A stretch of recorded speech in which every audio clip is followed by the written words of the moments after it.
I tried something for 30 minutes, then canceled my 5-year plan. It felt ridiculous at first, and then those 30 minutes lit a path I hadn't expected. Welcome to the Self-Care Cafe. I'm Pami Parker, and today we're talking about tiny, reversible tests you can try to learn who you're becoming without pressure. I'm so glad you're here. With me is Dr. Lena Ortiz, a coach and researcher who helps people design what she calls life samplers. Lena, welcome. Thanks, Pami. I study tiny, reversible actions, little tests you can try in an afternoon or a week to gather real data about yourself. Data about ourselves. Love that phrasing. Can you tell us about one of those small turns that changed things for you? Sure. I signed up to teach a 1-hour community art class just to see if I liked teaching. 1 hour? That's gloriously small. It was messy. 1 session. I loved some parts, the connection, the surprise of the students, and disliked others, like the logistics. Because it was tiny, I learned so much faster than I would have from planning or worrying. That kind of permission, try it, then stop, feels like relief. Why do small experiments work better than big decisions? A few reasons. First, threat drops. Low stakes let curiosity lead instead of shame. Second, you get real feedback.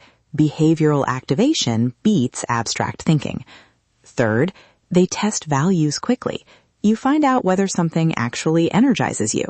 So, less pressure, more information, simple and kind. But I want to ask the obvious hard question. What about when an experiment touches other people? What if trying something risks a relationship? Great question. Safety matters. Start private whenever possible. Creative tasks, solo rituals, small social steps with clear boundaries. If others are involved, name the experiment up front. I'm trying something small for 30 minutes. Can we try it and see how it feels? Always build an exit plan and treat people's feelings with respect. If a test risks a relationship, slow it down. That makes sense. Low risk, clear boundaries. Okay, give me the simplest practical recipe. What does a quick life sampler look like? I use 4 steps. First, name the question you're curious about.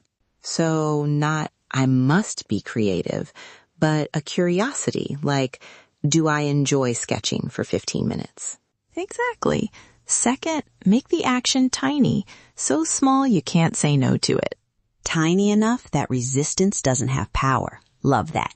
Third, set a clear time box. 50 minutes, 30 minutes, 10, whatever keeps it manageable. And fourth, reflect with curiosity. Ask, what surprised me? What felt energizing? What felt flat? Write 1 line. That's your data. Treating the result as data, not identity. So useful. Okay, let's try something right now. I'll guide a 90-second micro-experiment you can do with me. No materials, no pressure. If you like it, the worksheet on the show page walks you through these same steps. Ready? Get comfortable, rest your hands, and take a slow breath in and out. Imagine an unexpected free hour this weekend. Don't analyze. Notice the first 3 things that float up. Say them aloud or jot them down. Now pick the smallest, one you could try for 30 minutes or less. Hold it gently. Good. Now ask, what would I hope to learn by trying that for 30 minutes? Joy, calm, connection, novelty? Name the hoped-for outcome. It's your compass. You don't have to commit beyond the time box. Just notice. When you're ready, blink your eyes open or come back. If you jotted something, keep it for a 5-minute reflection later. Quick journaling prompts. What surprised me? What felt good? What's a next tiny step? That's the experiment. Done. You already gathered data. I love how approachable that is. 2 quick client stories. One woman tried 30 minutes of plant care to see if tending something soothed her. It stuck. She moved plant time into mornings and felt steadier. Another client planned a 1-hour cafe visit to test social energy, left 3/4 through feeling wiped out, and the next week chose a short phone call instead, gentler and more restorative. Those snapshots make it real. Small moves, meaningful shifts. Before we finish, can you give 3 simple experiment ideas people can try this week, each for a common transition worry? Absolutely. If you're wondering about friendships, try a 30-minute coffee walk with someone new. Timebox it and notice energy levels. Short, easy exit if you need it. That keeps it safe. For work or purpose, try a 2-hour mini project. Outline one idea or teach a 20-minute mini class to friends. See what felt energizing. 2 hours is generous, but still a test. Nice balance. For calm, try a 10-minute evening ritual for 5 nights. Simple, consistent, private. Note 1 line each night on how you slept or how you felt afterward.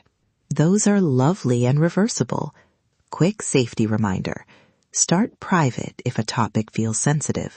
Choose low-risk contexts and make an exit plan. End after the time box or step away.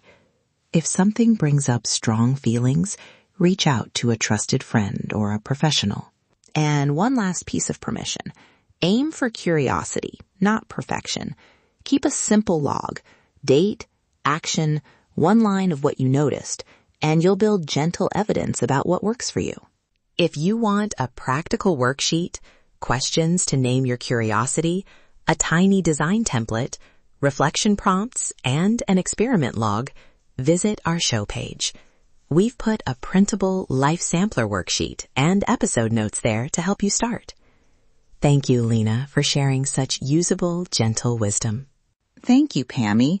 I hope listeners find permission in smallness and the freedom to be curious without pressure. Thank you for listening. Visit the Self-Care Cafe show page to download the printable life sampler worksheet. Try 1 tiny experiment this week and consider sharing what you learn with a friend or in our listener community. Come as you are. Leave nourished.